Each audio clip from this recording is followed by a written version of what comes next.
All this mother wanted for her slain grandson was for him to be buried with the dignity and respect that family and friends had afforded him in life, despite the associations he belonged to and the many choices he made. That veneration was given to him on Sunday by mourners who attended his funeral.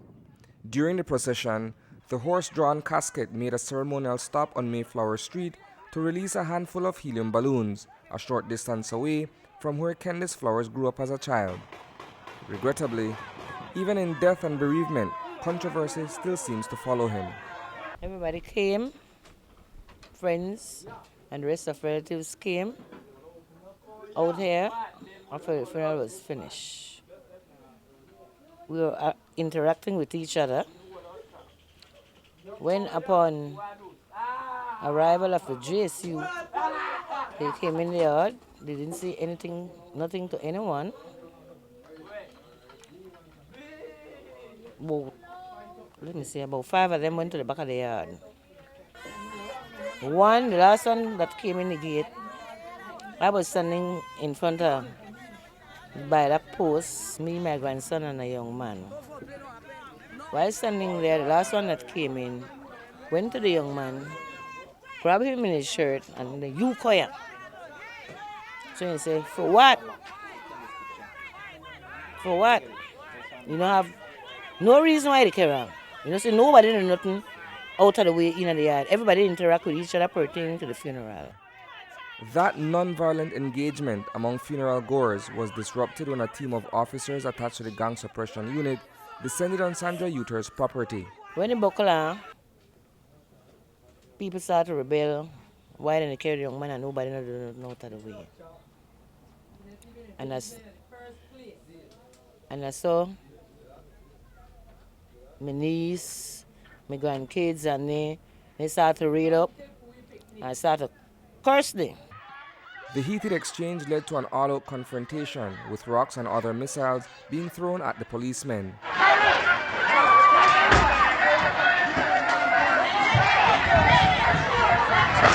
The G.S.U came in, we were mourning, they wanted to disrupt our mourning, they wanted to take somebody away, and the neighborhood stood up for that young man because it was uncalled for. So all we were doing is just taking up for or a member of the community. We weren't like inciting any violence. We weren't, them G.S.U, they could have got killed right inside this yard. Exactly. Yeah, they could have got killed right in this yard. None of the G.S.U got hurt or anything. You understand? All we were doing was protecting our fellow men from the neighborhood. Now, the videos of this incident have gone viral on social media in terms of the number of shots being fired and people running for cover. That's by the police. They were the ones firing the shots. Can you, as an elder in this community, describe what you saw at that point? Well, what I see, for me, left and right, then shoot. I was to take cover of my grandkids and haul me down from the floor, carry me upstairs and haul me down from the floor. Because it really made out of hand the amount of shots that were being fired. According to Senior Superintendent Howell Gillett, residents broke the law when they decided on their own to discharge weapons in honor of the fallen gang leader. He says, despite the community's disdain for the G.S.U, they had authority to enter the neighborhood. Whether the G.S.U should have been used, the allegation was, which has now proven that the officer that they were blaming for the individual's death, and I want to offer sympathies to the families and to all the families who have been affected by crime in recent time. The police has an authority to go in because there was just cause. The information was that they were shooting guns similar to what we do at a state funeral where there's a 21-gun salute. That's a crime whether it's with a licensed gun or not. The law is very clear. It says no gun should be fired within 100 yards from a built-up area. At the heart of the anarchy that unfolded after the funeral is Deputy Commissioner of Police Chester Williams. He admittedly deployed the G.S.U into the area. Needless to say, Ghost Town is not at all happy with the senior officer. We are not happy right now with the G.S.U. We have lost confidence with Mr. Chester Williams, who them young guys had confidence in 2 years ago. Because Nothing happened in Ghost Town for 2 whole years. No incident concerning them guys. Them guys were going to school. Them guys had a program that they were going to each day. You don't have gangsters going to programs, but they decided to lay it down and relax and try to take a different step of life.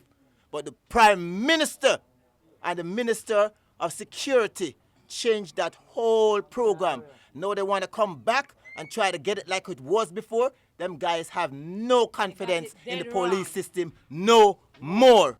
For Uther, she simply wanted a proper send-off for her grandson, a funeral free of the gun violence that took him away. Whatever they did is unjustifiable to me, and there's nothing they can say or do to repair the damage that have been done yesterday. I gather as a grandmother and as a parent, you just wanted to send off your grandson in the best possible way. Exactly. Completely far from the violence that has befallen the family. Exactly, that's what I wanted to do. We all wanted that for him. Because I spoke to each of the guys and told them, let us sit down, talk to each other, and move on from there. Reporting for News 5, I am Isani Cayetano.